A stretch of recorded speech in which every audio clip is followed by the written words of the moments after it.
ሰላም አለይኩም ውድ ተመልካቾቼ፣ ለዛሬ ይዤላችሁ የመጣሁት ምስር ክክ በሩዝ እንዴት እንደሚሰራ ነው። ለመስራት የሚያስፈልገው ግብአት፣ አሰራሩ ሙሉ ቪዲዮውን እስከ መጨረሻ በመከታተል እናንተ ሞክሩት። የተላጠ ቲማቲም ከተፍኩኝ፣ ነጭ ሽንኩርትና ቀይ ሽንኩርት አለን። ቀይ ሽንኩርቱን በረጃጅሙ እንከትፈዋለን ለሚጠበስ ማለት ነው። ይህ ደግሞ የፈረንጅ ቃሪያ ወይም ፍልፍል ባርድ የሚሉት ነው። ነጭ ሽንኩርቱን አዘጋጀሁት። በዛ ያለ ቀይ ሽንኩርት በድስት አረኩ። ይሄ ዘይት ሽንኩርት የጠበስኩበት ነው። ቃሪያውን እና ቀዩን ሽንኩርት አንድ ላይ እናደርግና ዘይት ደግሞ ሽንኩርት የጠበስንበትን እንጠቀምበታለን ለማቁላያ ማለት ነው። በዚሁ ነው ሩዝ የምንሰራው።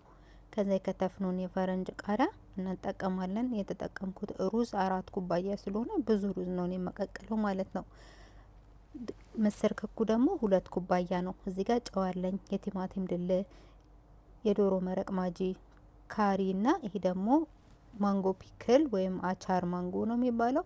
እርድና ከዝበራ አለኝ። ከዝበራው እዚህ ጋር ድፍን ነው፣ እፈጫዋለሁ፣ ፓውደር ይሆናል ማለት ነው። በአማርኛ ከዝበራ ድንብላል ማለት ነው። ይሄ የምታዩትን ፈጭቼው ነው የምጠቀመው።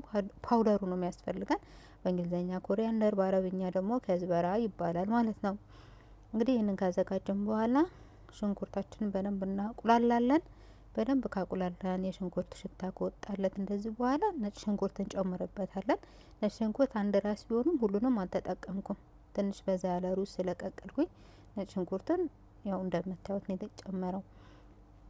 በምትሰሩት ልክ መጠኑን ማስተካከል ትችላላችሁ፣ ብዛቱን ማለቴ ነው። ቲማቲሙን ልጬ ነው የከተፍኩት። እንደምታዩት እናቁላላለን። ከዛ የቲማቲም ድል እናደርግበታለን። እኔ የተጠቀምኩት የቲማቲም ድል ሙሉን አሁን ያስኩት ይሄንን ሙሉን የተጠቀምኩት። ትንሽ ከሆነ ሩዝ የምትሰሩት ለምሳሌ እኔ 4 ኩባያ ነው የሰራሁት፣ ለዛ ነው ሁሉንም የጨመርኩት። የተከተፈ ትንሽዬ ከዝበራ እዚህ ጋር እናደርግና የቲማቲም ድል ቲማቲሙን አንድ ላይ እናቁላላለን። ቲማቲምና የቲማቲሙን ድል ከመጨመራችን በፊት ግን ነጭ ሽንኩርቱን በደንብ ማቁላላታችሁን አትዘንጉ። ሁለቱን መካባት ማጂ ወይንም ማጂ ኪዩብ የሚሉትን የዶሮ መረቅ እናቁላለዋለን። አያችሁ ትንሽ ማለት ነው። አሁን የቡታ ጋዙን የሙቀት መጠን ቅንስ አድርጉት። ከዛ እንደዚህ በደንብ እንትን በሉት፣ አዋህዱት። ለምን አንዳንዴ እኩል እንደዚህ ካላረጋችሁት ወይ በውሃ ተበጥብጦ ካልተጨመረ አንድ ጎን ላይ ቁጭ እንዳይልብን ማለት ነው። እንደዚህ ካደረግን በኋላ ቀሪውን ቅመሞች ደግሞ እንጨምራለን። እርድ አታብዙበት፣ አታሳንሱትም። 1 ማንኪያ በትልቁ ማንኪያ ካሪን ያደረኩበት ካሪ ፓውደር፣ ማንኛውንም ካሪ ፓውደር መጠቀም ትችላላችሁ። ከዝበራም እንደዚሁ 1 ማንኪያ ነው የተጠቀምኩት። ትንጥዬ እርድ አደረኩበት። እነዚህን እናቁላላለን።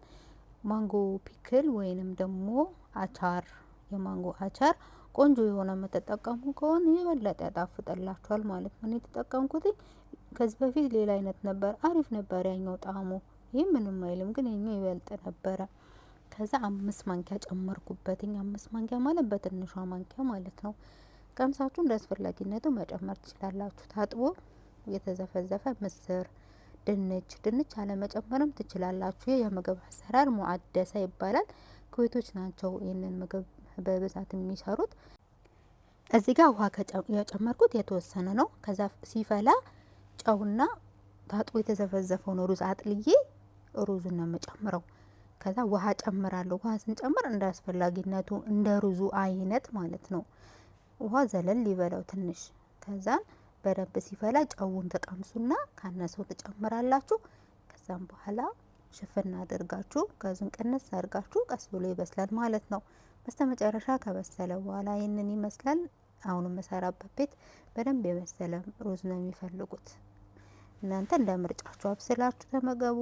አሪፍ ቪዲዮ ነው። ላይክ ሼር